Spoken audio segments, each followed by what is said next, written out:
Assalamu alaikum. We were doing nuclear physics in our last class, or sorry, space physics in our last class. और इसमें आपको heading डालनी है planetary data.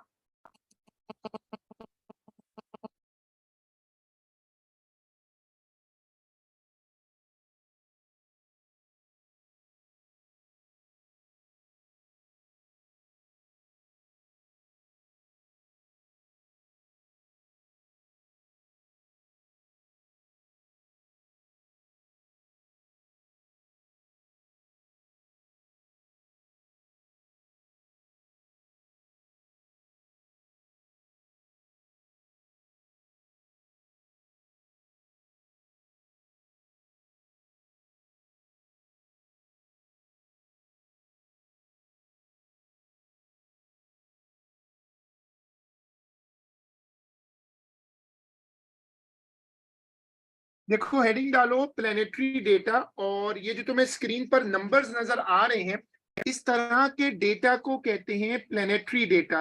इसमें radius होते हैं, साइजेस होते हैं, मासेस होते हैं, मुख्तलिफ तरह का डेटा होता है जिसमें ऑर्बिटल डिस्टेंस होता है, ऑर्बिटल पीरियड होता है, डेंसिटी होती है, सरफेस टेम्परेचर होता है और यूनिफॉर्म ग्रेविटेशनल फील्ड स्ट्रेंथ होती है। तो अब तुम इसमें जहां तक तुमने लिखा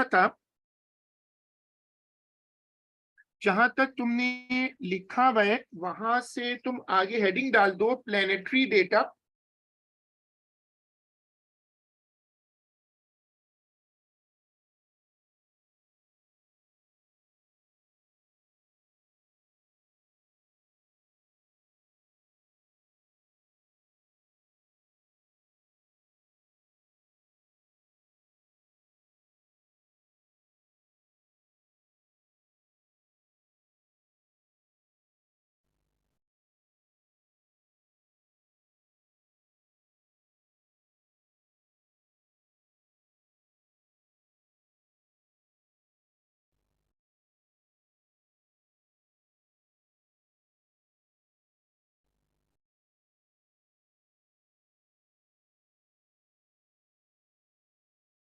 हाँ सॉरी यार, just minute, setting the screen again, getting some issues today.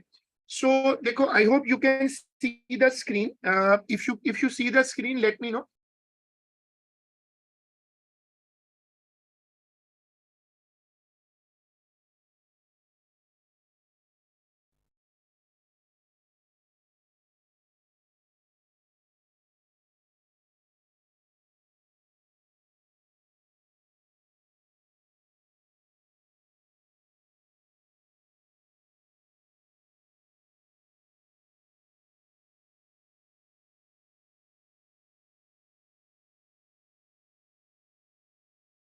Thank you.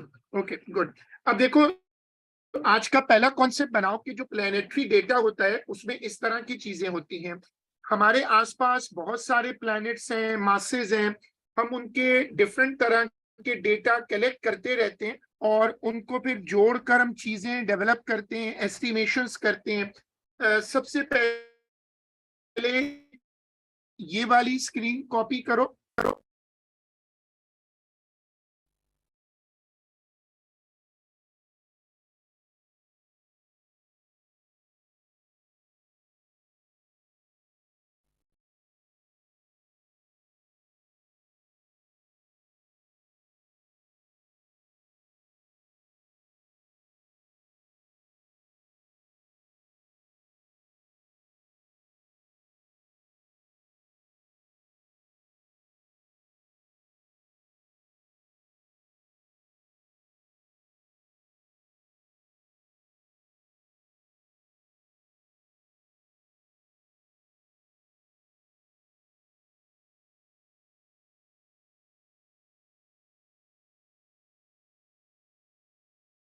जो प्लेनेटरी डेटा होता है उसमें ऑर्बिटल डिस्टेंस लेते हैं, ऑर्बिटल पीरियड होता है, डेंसिटी होती है।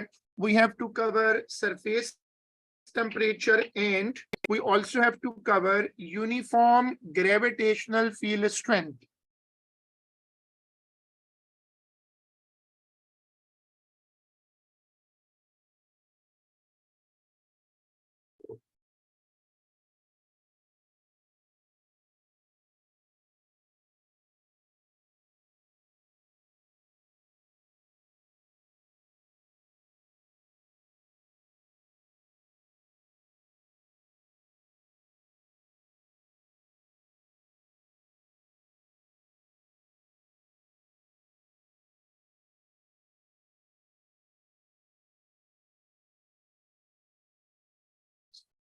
जब आप कॉपी कर लो तो मुझे प्लीज अपडेट करो once you have copied this list.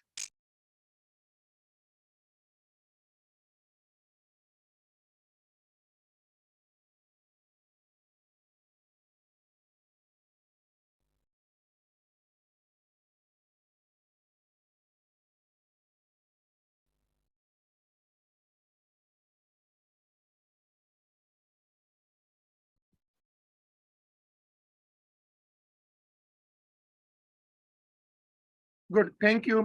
देखो ये पहला डेटा शीट होगी। इस तरह की डेटा शीट्स पेपर में आ सकती हैं और ये एक नया टॉपिक है, इस साल सिलेबस में ऐड हुआ है। तो इसमें वो पूछ सकता है कि रिलेशनशिप बताओ। जैसे तुम्हें यहाँ स्क्रीन पर एक डेटा शीट नजर आ रही है, ये उसका पहला ऑप्शन है, ये उसका दूसरा ऑप्शन है। Right a statement that best compares the rotation of a gaseous planets Jupiter, Saturn, Uranus, Neptune to the rotation of a rocky planet। इस तरह के रिलेशन हमें देखकर बताने होंगे कि डायरेक्टली प्रोपोर्शनल है, इनवर्सली प्रोपोर्शनल है। ये एक नया टॉपिक है, तो ख्याल ये है कि छोटे छोटे टेबल देगा और उनसे रिजल्ट निकालने होंगे। अब हेडिंग डालिएगा ग्रेविटेशनल फील्ड स्ट्रेंथ।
अब देखो ग्रेविटेशनल फील्ड स्ट्रेंथ क्या होती है, सबसे पहले इसका फॉर्मूला लिखो।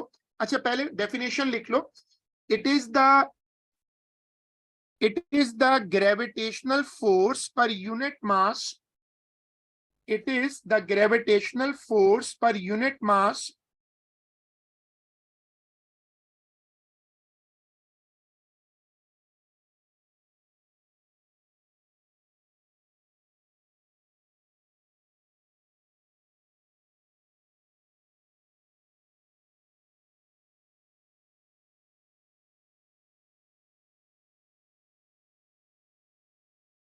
it is the gravitational force per unit mass। gravitational field strength का फॉर्मूला देखो। देखो फॉर्मूला क्या है, G is equal to F upon M. G का मतलब है ग्रेविटेशनल फील्ड स्ट्रेंथ और एफ का मतलब है ग्रेविटेशनल फोर्स। अब जैसे तुमने एक बड़ा मास लिया, उसके सामने एक छोटा मास रखा, अब उस पे फोर्स लग रही है।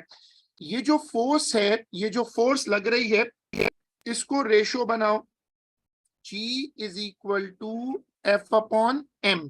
तो इसको कहते हैं gravitational field strength. This is called gravitational field strength. अब तुमने जहां तक लिखा था, तुमने डेफिनेशन लिखी थी ना अभी, तो डेफिनेशन के बाद अब ये वाली स्क्रीन कॉपी करो।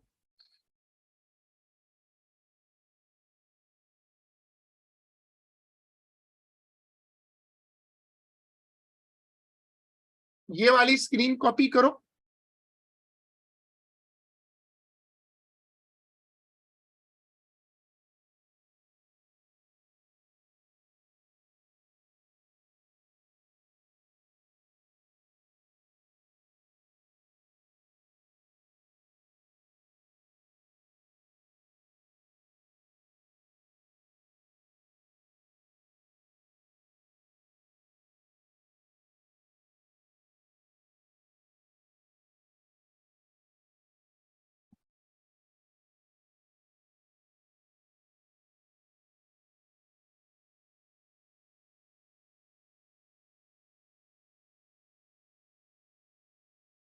गुड।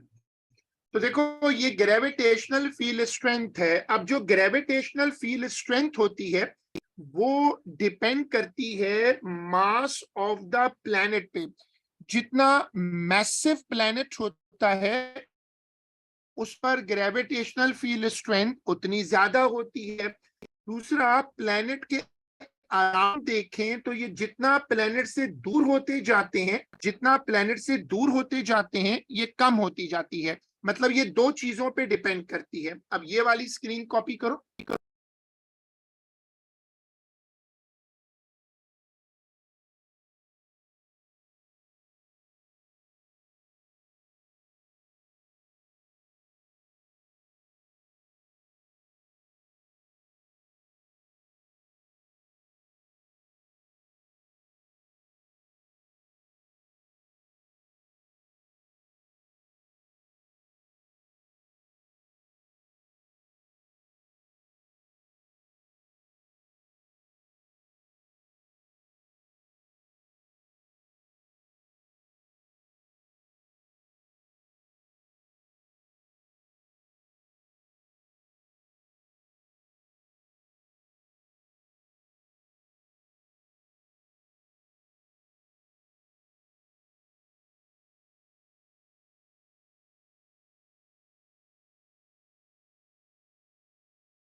ठीक है, अब तुमने दो चीजें कॉपी कर ली। गुड, शाबाश।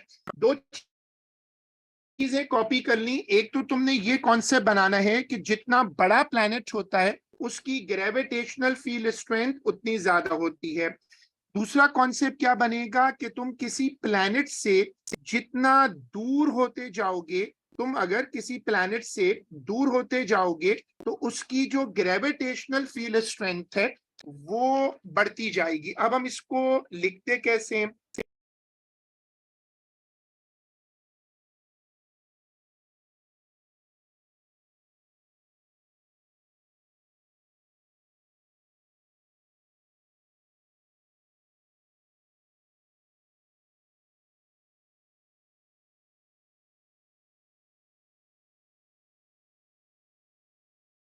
उसके नीचे ये भी कॉपी कर लो।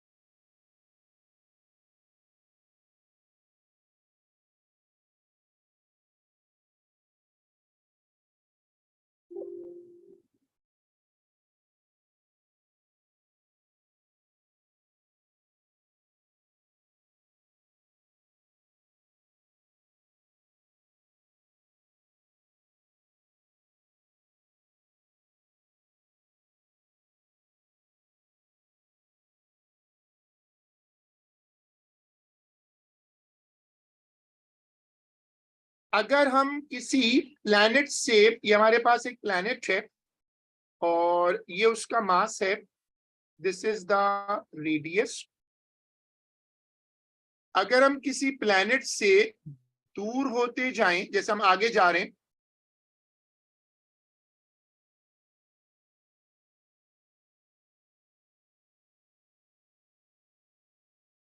तो जो वैल्यू ऑफ जी है वो आहिस्ता आहिस्ता कम होती जाती है।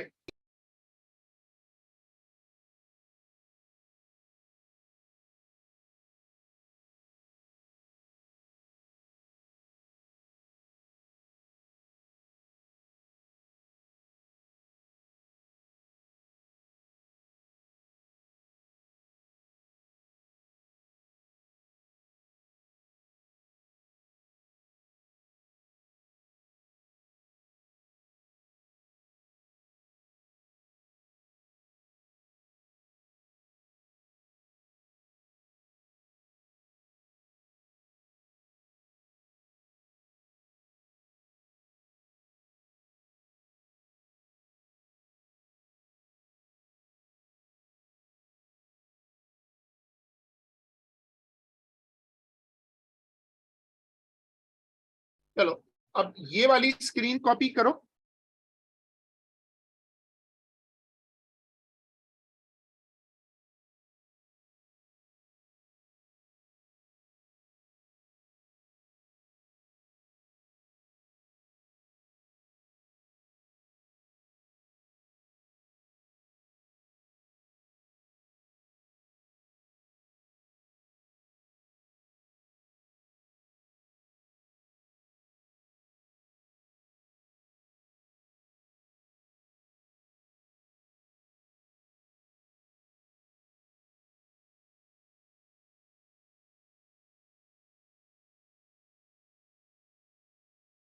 अब ये स्केच बता रहे हैं कि जैसे जैसे आप जमीन से दूर होते जाओगे, या जो भी प्लैनेट है, जब तुम उस प्लैनेट से दूर होते जाओगे तो जो ग्रेविटेशनल फील्ड स्ट्रेंथ है उसकी वैल्यू कम होती जाएगी।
ठीक है, अब तुम इसमें एक छोटी सी चीज ऐड कर लो, यहाँ लिखवाना रह गया था। ये जो यूनिट होता है जी का,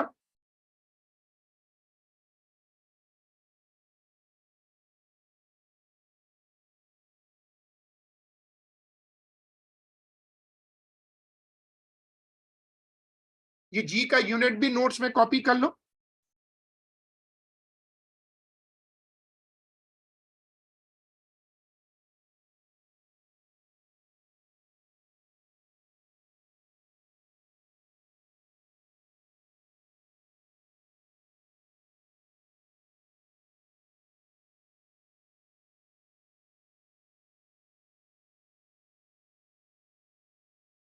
अब देखो, हमारे सोलर सिस्टम का अगला कौन से बनाओ आज का, हमारे सोलर सिस्टम का जो मेजॉरिटी मास है वो सूरज के पास है। लिहाजा चूंकि मास ही ग्रेविटी बनाता है, तो हमारे सोलर सिस्टम में सबसे ज्यादा ग्रेविटेशनल फील्ड स्ट्रेंथ सूरज के पास है, और वो बाकी सबसे ज्यादा है, यानी सारे प्लैनेट्स उसको ओबे करते हैं। अब ये वाली स्क्रीन कॉपी करो।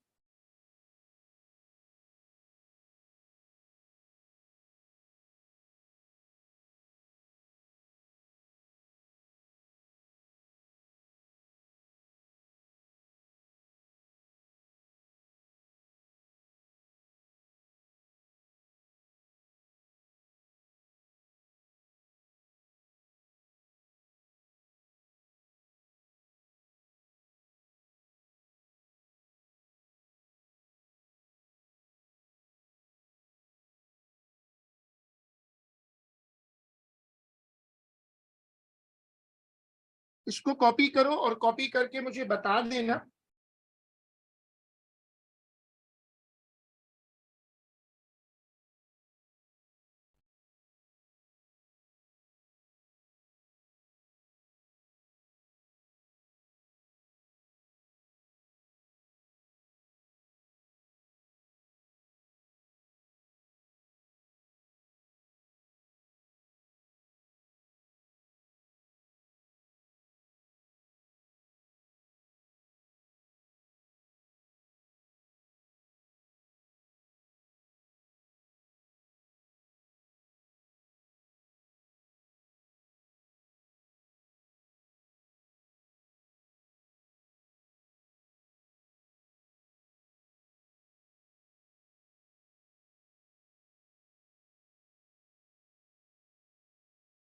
ठीक है, थैंक यू बेटा। अब देखो अगला कॉन्सेप्ट रखते हैं, the force that keeps an object in orbit around the sun is the gravitational force of the sun. जो चीजें सूरज को ऑर्बिट करती हैं उनको सेंट्रीपिटल फोर्स कहां से मिलती है। हमारा आज का अगला कॉन्सेप्ट है कि जो चीजें सूरज को ऑर्बिट करती हैं उनको gravitational force centripetal force provide करती है, जिससे सारे प्लैनेट्स जो हैं वो सूरज को ऑबे करते हैं, ऑर्बिट करते हैं। तो लाइन चेंज करके लिखिएगा, लिखिएगा कि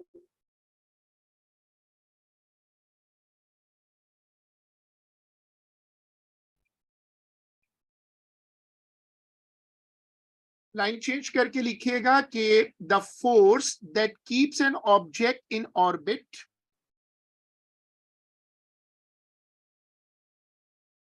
the force that keeps an object in orbit around the sun is the gravitational attraction of the sun,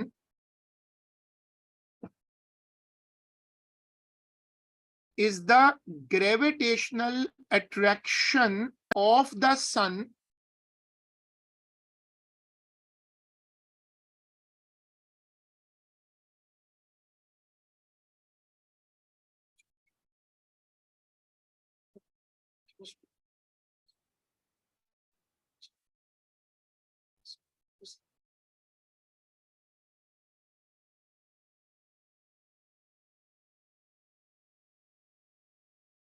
इसके बाद लाइन चेंज करके लिखिएगा उसके नीचे के नीचे लिखिएगा कि दैट इज टू से, लिखिएगा दैट इज टू से the centripetal force, that is to say the centripetal force, the centripetal force is provided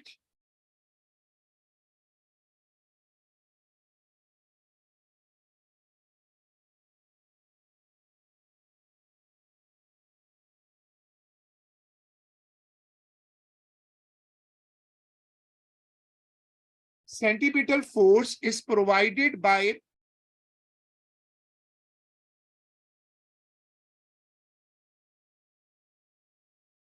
gravity.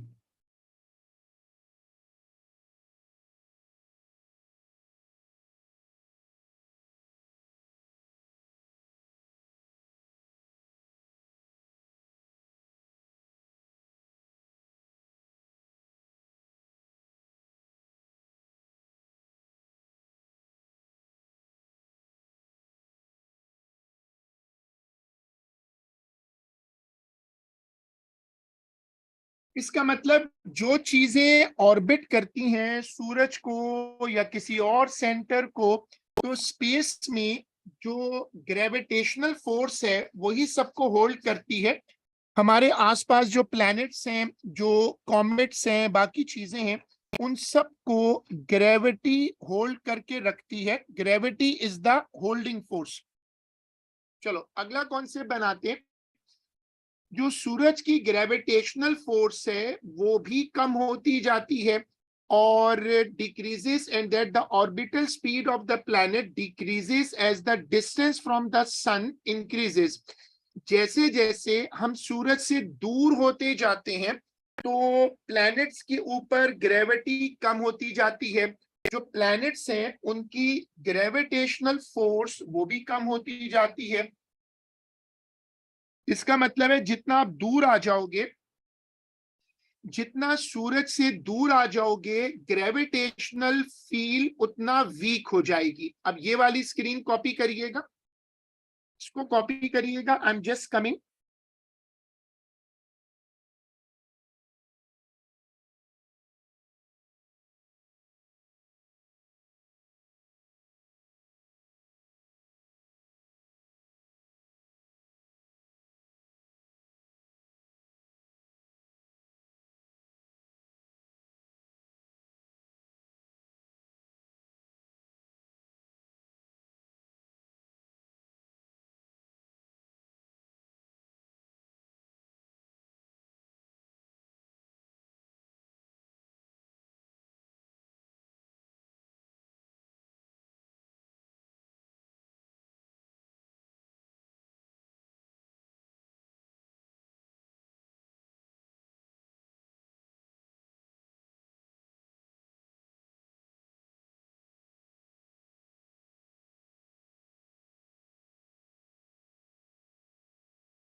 अब उसके बाद हेडिंग डालो stars and the universe. This is a new heading in the same chapter. Heading डालो stars and the universe.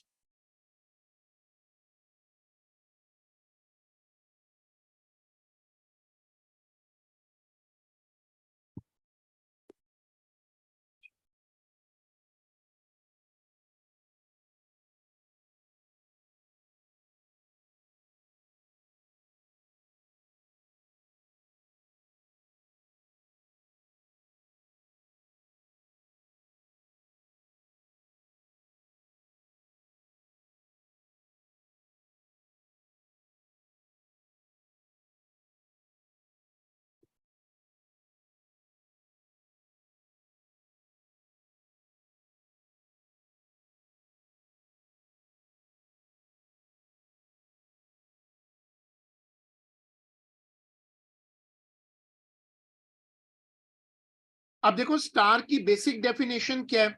Stars क्या होते हैं? ये वो ऑब्जेक्ट्स होते हैं जो अपनी लाइट खुद बनाते हैं। तुमने याद होगा न्यूक्लियर फिजिक्स में हमने पढ़ा था, हमने न्यूक्लियर फिजिक्स में पढ़ा था कि जो न्यूक्लियर फ्यूजन होते हैं उनसे स्टार्स को एनर्जी मिलती है। स्टार्स वो ऑब्जेक्ट्स होते हैं जो अपनी एनर्जी खुद बनाते हैं और ये एनर्जी उनसे रेडिएट्स होती है, ये एनर्जी उनसे रिलीज होती है।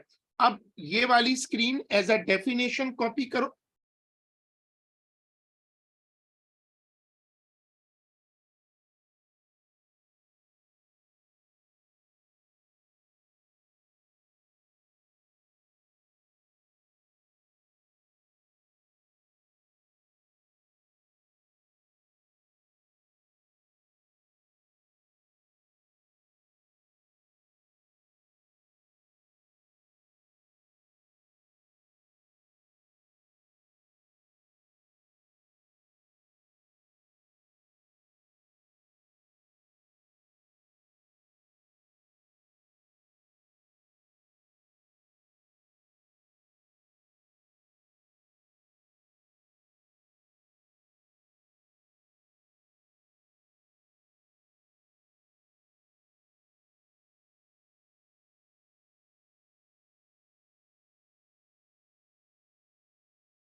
अब देखो ये चीज देखना कि अब हमने इसमें क्या देखा कि स्टार की ये बेसिक डेफिनेशन है।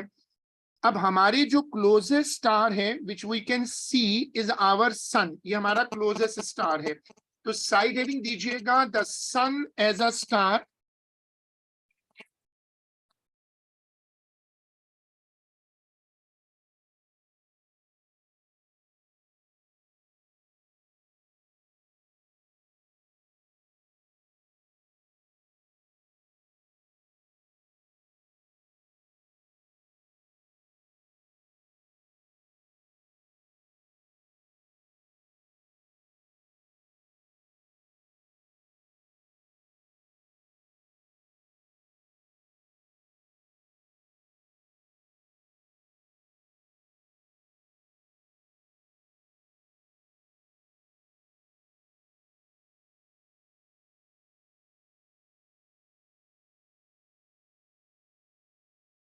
अब जो सूरज को एनर्जी मिल रही है, अब जो सूरज को एनर्जी मिल रही है वो मेनली न्यूक्लियर फ्यूजन से मिलती है। सूरज ये एनर्जी चारों तरफ रेडिएट करता है। इस सूरज का साइज बहुत बड़ा नहीं है, it's a medium size star. और इसमें हाइड्रोजन और हीलियम है, ये मैंने आपको पढ़ाया था जब हम न्यूक्लियर वाला चैप्टर कर रहे थे ना। और ये अपनी एनर्जी जो रिलीज करता है उसमें इंफ्रारेड रेज होती हैं, विजिबल लाइट होती है, अल्ट्रावायलेट होती हैं। और ये एनर्जी तमाम प्लैनेट्स को मिलती है इंक्लूडिंग आवर अर्थ। ये वाली स्क्रीन कॉपी होगी।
Stars are powered by nuclear reactions. जो स्टार्स को एनर्जी मिलती है, जो स्टार्स एनर्जी जनरेट करते हैं, उसमें सबसे प्रोमिनेंट है फ्यूजन। फ्यूजन क्या होता है? जब दो छोटे न्यूक्लियाई मिलकर, जब दो छोटे न्यूक्लियाई जुड़कर एक बड़ा न्यूक्लियस बनाते हैं। ये हमने पढ़ा था न्यूक्लियर फ्यूजन, फिजन वगैरह रेडियो एक्टिविटी वाले चैप्टर में।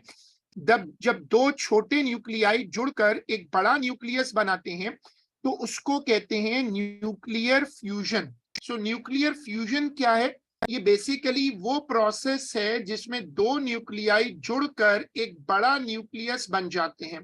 अब आपको ये वाली स्क्रीन कॉपी करनी है।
देखो, ये जो तुम देख रहे हो इसको कहते हैं न्यूक्लियर फ्यूजन। तो स्टार्स जो एनर्जी बनाते हैं, स्टार्स जो एनर्जी बनाते हैं उसका सोर्स क्या है?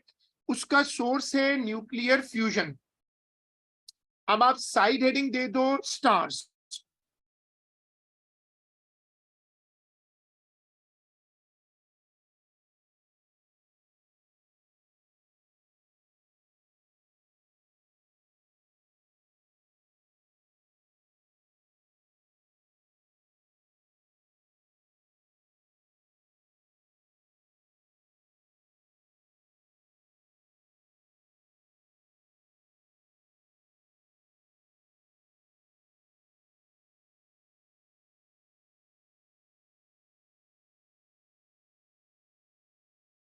अब देखो, अब इसमें कुछ इंपॉर्टेंट पॉइंट्स हैं जो तुम शुरू से याद कर लो। एक तो ये कि जो गैलेक्सीज हैं उनमें बहुत ज्यादा स्टार्स हैं, ये तादाद बिलियंस में जाती है। हमारे करीब में जो स्टार है वो सन है, वो मिल्की वे कहलाता है। Other stars make up the Milky Way are much further away from the earth than the sun is from the earth. Astronomical distance जो है हम उसको मेजर करते हैं लाइट ईयर्स में। लाइट ईयर का मतलब क्या होता है? लाइट ईयर का मतलब होता है वो डिस्टेंस जो रोशनी एक साल में ट्रेवल करे। अब रोशनी की स्पीड कितनी होती है?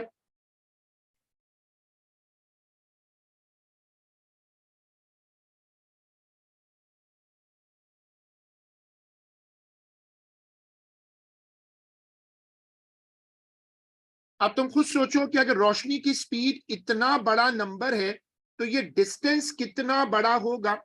तो अब तुम इसमें लिखो कि some important points, some important points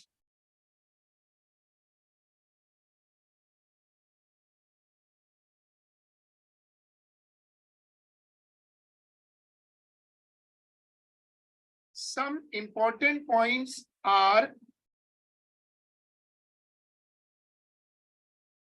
फिर ये वाली स्क्रीन कॉपी करो।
इसको कॉपी करो और फिर मुझे बता देना once you have copied it.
अब ये वाली जो कैलकुलेशन है, ये वाली कैलकुलेशन कॉपी करो।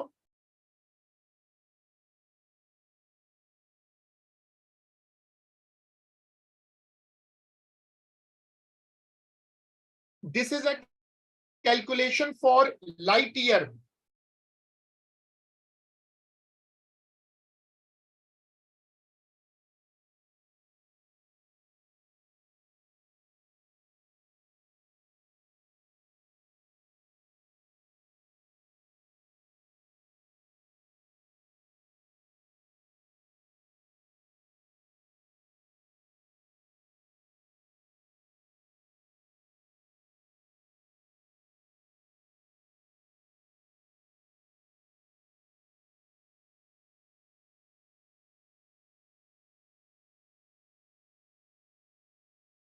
इसकी जरा मुझे कैलकुलेशन में हेल्प करना और मुझे कैलकुलेट करके देना।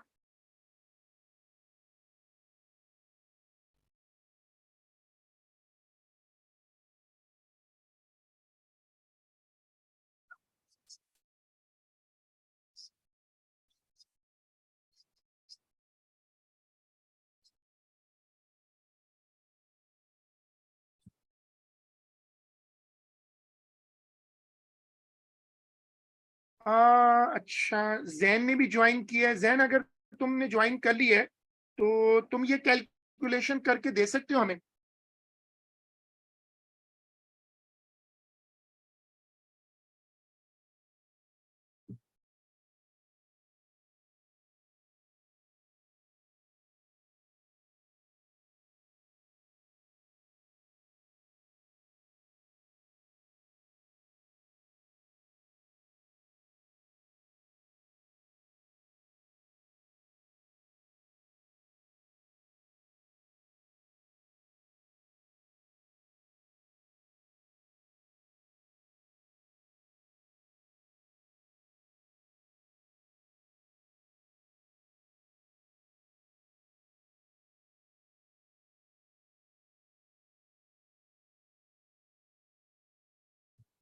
आई थिंक जैन करके दे देते हैं, तो अगर हम इसको भी लिख देते हैं 9.46 10 power 15। Okay, thank you Jain. 9.46, तो 9.5 कर लेता हूँ।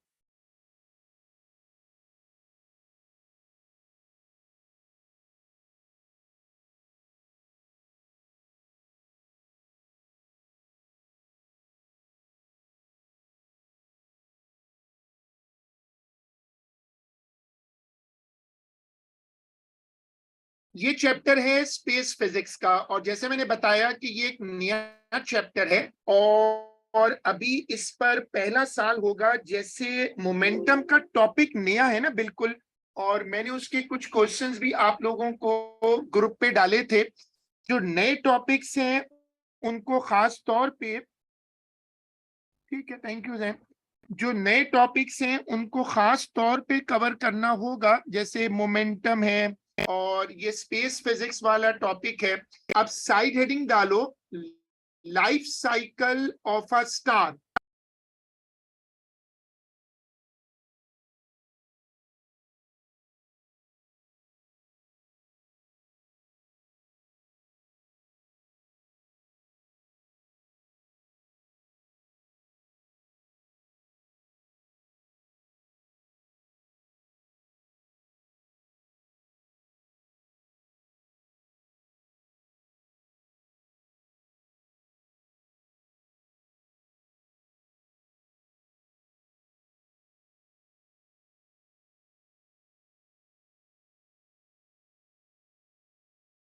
स्टार्स का लाइफ साइकिल शुरू कैसे होता है? सबसे पहले आपको ये पिक्चर नजर आ रही है, ऐसी कुछ जगह होती हैं नेचर में, इनको कहते हैं स्टार नर्सरीज। यहाँ पर स्टार्स, नए स्टार्स बनते हैं। स्टार बनता कैसे? It's an Interstellar cloud of gas and dust that contain hydrogen. बड़ी बड़ी रॉक्स होती हैं, माउंटेन जितनी बड़ी रॉक्स होती हैं, वहां पर गैसेस होती हैं, खास तौर पे हाइड्रोजन होती है। स्टार्स बनते वहां पर हैं जहां पर गैसेस हों, बड़े बड़े डस्ट पार्टिकल्स हों, और उनके बीच में हाइड्रोजन गैस हो। तो लिखिएगा, a star is formed from interstellar clouds of gas and dust that contain hydrogen। ये वाली स्क्रीन कॉपी करो।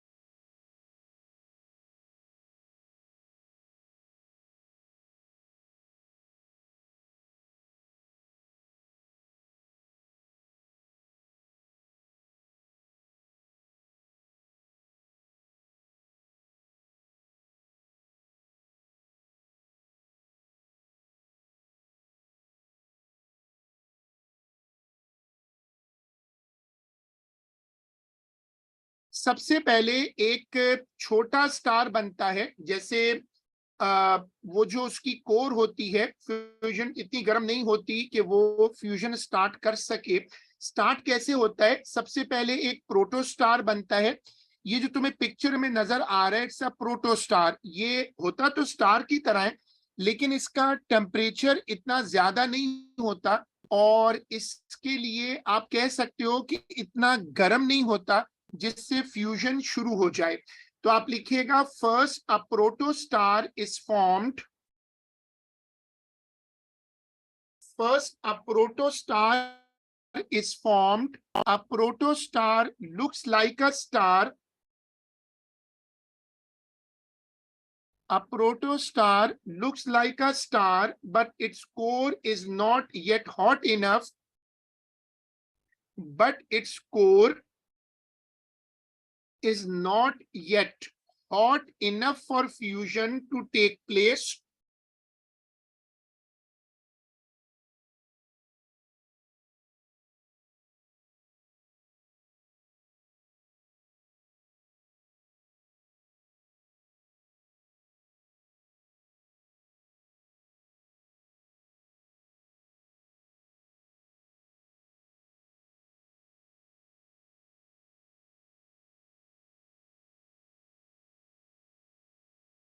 ठीक है, अब देखो उसके बाद क्या होता है। जो प्रोटोस्टार होता है वो इंटरस्टेलर क्लाउड होता है, collapsing and increasing in temperature as a result of its internal gravitational attraction. ये ना स्क्वीज होता रहता है, अंदर की तरफ दबता रहता है, और इससे ना इसका टेम्परेचर बढ़ता है। इंटरनल ग्रेविटेशनल अट्रैक्शन की वजह से ये स्क्वीज हो जाता है और इसका अपना टेम्परेचर इंक्रीज करता है। ये वाली स्क्रीन कॉपी करिएगा, आई एम जस्ट कमिंग, ये वाली स्क्रीन जरा कॉपी करें।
जो प्रोटोस्टार्स होते हैं, जब वो उनकी इनवर्ट फोर्स ग्रेविटेशनल फोर्स के बैलेंस हो जाती है, ग्रेविटेशनल अट्रैक्शन और जो इनवर्ट फोर्स है, जब वो बैलेंस हो जाती है तो वो दोनों चीजें बराबर हो जाती हैं। अब उनका टेम्परेचर भी हाई हो जाता है और वो स्टेबल हो जाते हैं।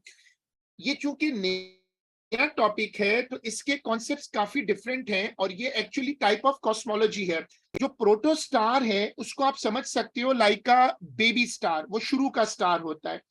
जब उस पर अंदर वाली फोर्स ग्रेविटेशनल अट्रैक्शन से बैलेंस हो जाती है by an outward force due to the high temperature in the centre of the sun, तो ये दोनों फोर्सेस बैलेंस हो जाती हैं जब तो फिर स्टार स्टेबल हो जाता है। इसका मतलब उसके ऊपर दो फोर्सेस लग रही होती हैं, एक अंदर की तरफ होती है और एक बाहर की तरफ होती है। ये दोनों फोर्सेस आपस में बैलेंस हो जाती हैं। ये वाली स्क्रीन कॉपी करिएगा।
चलो अगला स्टेप देखो। अब जो स्टार होता है, जब वो एक मर्तबा लिट हो जाता है, जब वो जलना शुरू हो जाता है, तो आखिरकार उसका जो फ्यूल है, वो हाइड्रोजन है, वो खत्म हो जाता है। यानी जब स्टार स्टेबल हो जाता है तो फ्यूजन का प्रोसेस प्रॉपर रन करना शुरू हो जाता है। जब ये स्टार प्रॉपर लिट हो जाता है और जो स्टार ग्लो करना शुरू हो जाता है, तो फिर क्या होता है कि वहां पर जो हाइड्रोजन न्यूक्लियाई हैं वो फ्यूज होना शुरू हो जाते हैं। मैंने ये कॉन्सेप्ट एक मर्तबा पहले भी बताया था जब हम लोग न्यूक्लियर फिजिक्स वाला टॉपिक कर रहे थे ना, तो मैंने आपको वहां ये कॉन्सेप्ट बताया था।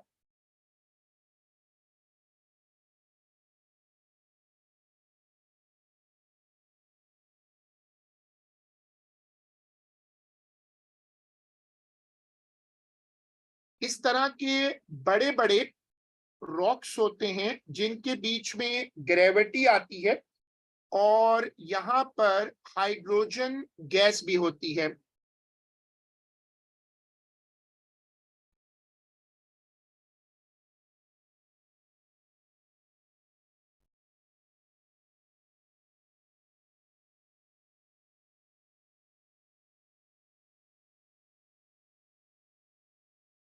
जो ग्रेविटी है उससे फ्यूजन होता है और फ्यूजन से एनर्जी रिलीज होती है। ये वो चीज है जिससे स्टार अपनी एनर्जी हासिल करते हैं। अब ये वाली स्क्रीन कॉपी करो।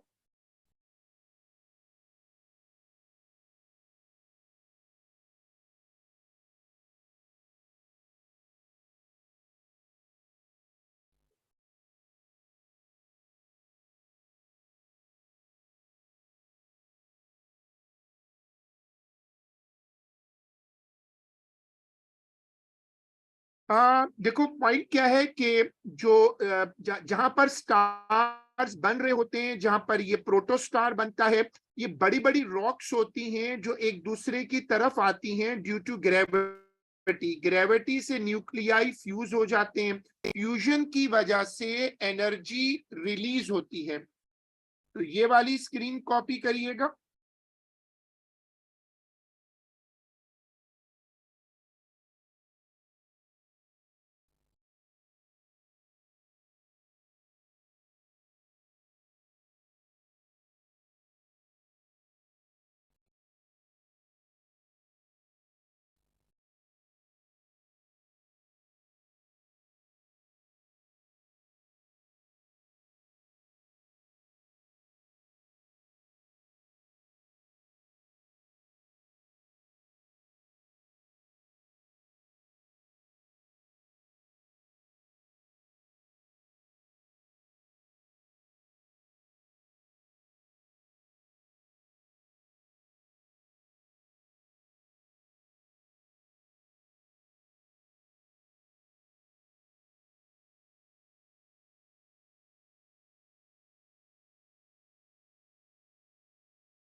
चलो, अब क्या होता है कि स्टार्स का फ्यूल तो हाइड्रोजन है, जैसे गाड़ी में फ्यूल डालो तो फ्यूल तो खत्म होगा। तो एक वक्त आता है कि ये फ्यूल खत्म हो जाता है और उससे फिर व्हीकल जो स्टार है वो फिर ठंडा होना शुरू हो जाता है। ये वाली स्क्रीन कॉपी करो।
ज्यादातर जो स्टार्स होते हैं इसके बाद क्या करते हैं, जब वो हाइड्रोजन खत्म होने लगती है तो स्टार्स जो हैं वो एक्सपैंड करते हैं, वो रेड कलर के जायंट्स बन जाते हैं, बहुत बड़े बड़े स्टार्स की शक्ल आती है। और ये स्टार्स की लाइफ साइकिल खत्म होने का टाइम शुरू हो जाता है और ये सुपर जायंट्स बनते हैं। और उसकी वजह ये होती है कि वो हाइड्रोजन जो है ना वो हीलियम बन जाती है। अब हाइड्रोजन के मुकाबले में हीलियम बड़े मॉलिक्यूल होते हैं, तो स्टार फिर एक्सपेंड करते हैं। ये वाली स्क्रीन कॉपी करिएगा।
ये कॉपी कर लो तो बताना मुझे।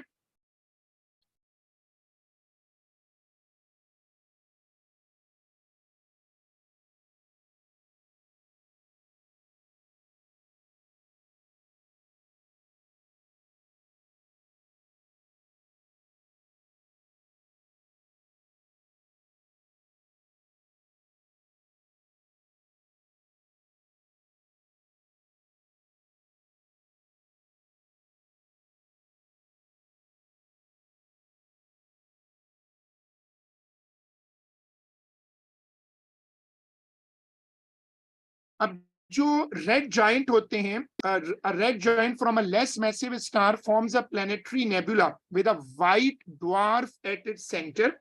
ये जो प्लैनेटरी नेबुला होता है ये कॉस्मिक गैसेस होती हैं, डस्ट होती हैं, और इनमें ना आउटर लेयर होती है, स्टार्स की डेथ पीरियड शुरू हो रहा होता है, ये उस वक्त बनते हैं। अब ये वाली स्क्रीन की कॉपी होगी।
इसको कॉपी कर लो तो मुझे बताना।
A red supergiant exploded as a supernova। अब जब स्टार की डेथ करीब आती है तो पहले वो सुपर जाइंट बनता है, यानी वो जो मैंने आपको बताया रेड जाइंट बनता है।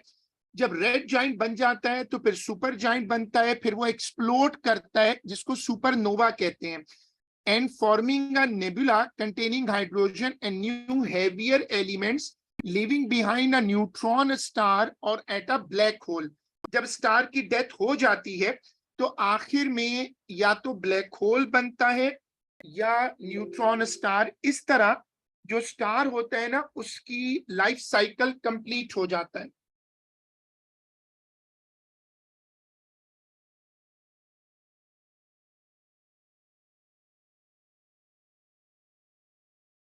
ये वाली स्क्रीन कॉपी करिएगा।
ये कॉपी कर लो तो बताना।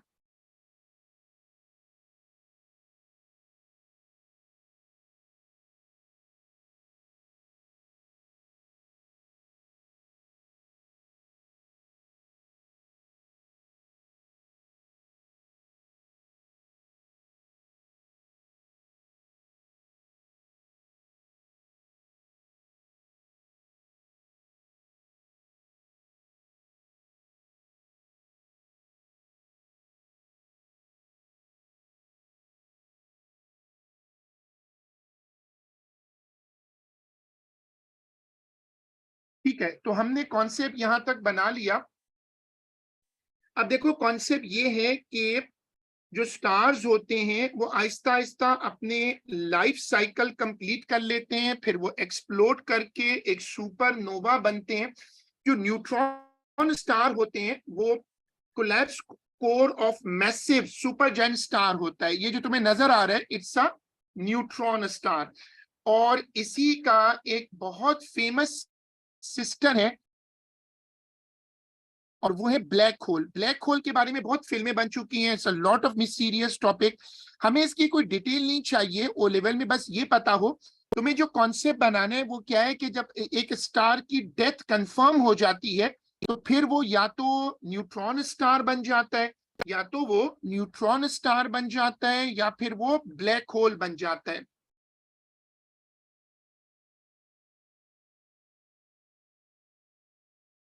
देखो इसका ये सीक्वेंस है, ये मैं ग्रुप पे शेयर कर दूंगा।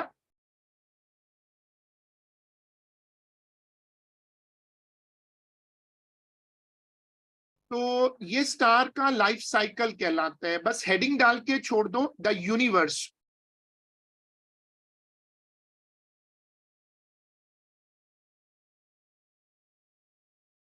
दो लाइनें छोड़कर हेडिंग डाल दो द यूनिवर्स, और इससे फिर हम इंशाल्लाह जो हमारी अगली क्लास है उसमें कंटिन्यू करेंगे। अल्लाह हाफिज।